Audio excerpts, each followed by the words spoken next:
Hi ಎಲ್ಲರಿಗೂ, ಇವತ್ತು ನಾನು ಚಿಕನ್ ಕರಿ ಮಾಡಿದ್ದೆ. ತುಂಬ ಚೆನ್ನಾಗಿತ್ತು.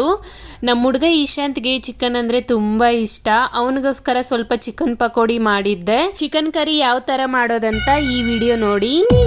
ಮೊದಲನೇ ಬಾರಿಗೆ